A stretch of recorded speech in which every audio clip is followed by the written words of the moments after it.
बिरखंगा 8थि रंजालि बैसागु खुंदों मा बुंगोन मा फोरमायगोन?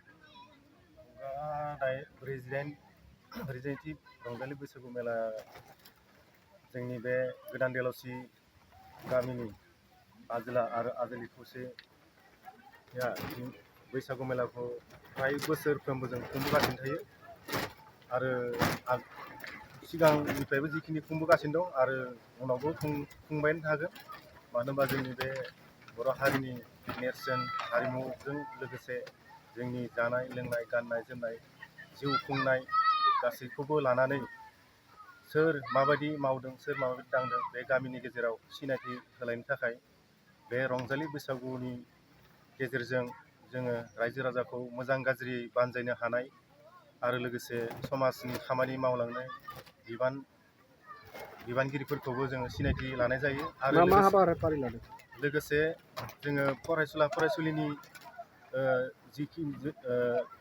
माने बिथांमोनखौ मेट्रिक पास जानाय बा गोजौ थाखोआव उथ्रिनानै थाहैनाय गोजानाव फरायनो थानाय बिथांमोनखौबो जोङो बे रंजालि बैसागुनि मेला रंजानायजों लोगोसे जोङो बिथांमोनखौबो जोङो माने सोलोंथाइ आयदाखौबो माने जों सिनायथि माने परिचय होलायनो थाखाय जों माने लादो। दिनैनि जों सिगाङावनो आं दा बिथां बड'लेण्ड रादाबनिफ्राय नोंथाङा दिनै जोंखौ जिखिनि फोसावनो थाखाय जोंखौ जिखिनि खौरां रादाब लादों नोंथांखौबो जों धन्यबाद खालामबाय।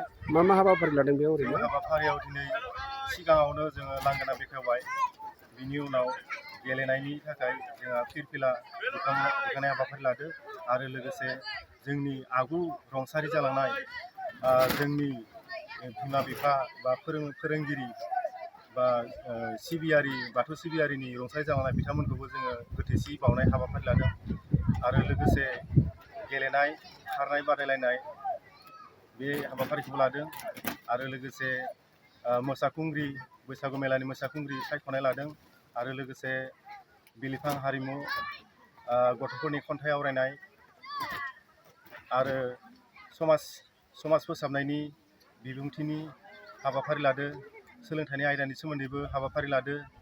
48थि जाबाय, बोसोरनैनि उनाव सनाथि मायथाइ जासिगोन, माबायदि साखाफारा जागोन? साखाफाराखौ जोङो जाहाथे गोदान देलावसि गामिखौ जोङो गोदोनिफ्रायनो रायजो जाबोनाय हिसाबै जोङो मोजाङैनो बे सनाथि मायथाइखौ जाहाथे जोङो दानिफ्रायनो बे बोसोरनैनि सिगां जों आरोबाव बेनिख्रुइ साबसिन हामसिन खुंनो थाखाय जोङो लाहार फाहार मोजाङैनो जोङो गोख्रों थांखि लागोन आरो फोसावनो थाखाय रादाबनि जों जाहाथे हेफाजाब मोनो बेखौ जोङो खावलायनाय जाबाय बड'लेण्ड रादाबनिफ्राय। बिरखं गाथोननि सोमोन्दै सोलोंथाइ लानो गोसो गुदुं लाइमोनफोरनि थाखाय मोजां रादाब। गोजान जायगाफोराव थांनानै गोबां रां खरसा खालामना सोलोंथाइ लानांगौनि गोनांथि गैलिया। दानिया उदालगुरि टाउन रामजानकि सकनि हटेल फामि पेलेसनि 4th फ्ल'राव बोसोरसेनि फोरोंथाइ होनो थाखाय लोगोआरि जाना आपग्रेड एभिएशन एकाडेमिया नोंथांमोननि थाखाय मोजां खाबु लानानै फैबाय। Cabin crew, ground staff, cargo executive, airport retail utility, airport management आरो हस्पिटालिटी मेनेजमेन्टनि थाखायबो इन्टारभिउ होनो हानायनि फोरोंथाइ होयो आपग्रेड एभिएशन एकाडेमियाव।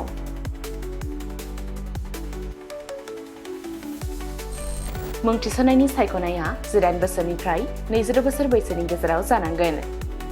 गोसो गुदुं बिजाथिफोरा सोलाद लानो थाखाय स्क्रिनाव होनाय जानबुं अनजिमा 96783602226 आव कल खालामनो हागोन। जब प्लेसमेन्टआ 100% रोखा जागोन होनना मिथिहोदों आपग्रेड एभिएशन एकाडेमिनि सामलायगिरि बिथांमोनहा। बेजों लोगोसेनो बिरखं दावबायनाय, एभिएशन, दावबायग्रा थावनि टुरिजम आरो आलासि सिबिग्रा थावनि हस्पिटालिटी बे मोनथाम फोथाराव रोखायै खामानि नागिरना होनो एबा प्लेसमेन्ट होनो हागोन होनना रोखा खालामना होदों एकाडेमि सामलायगिरि बिथांमोनहा।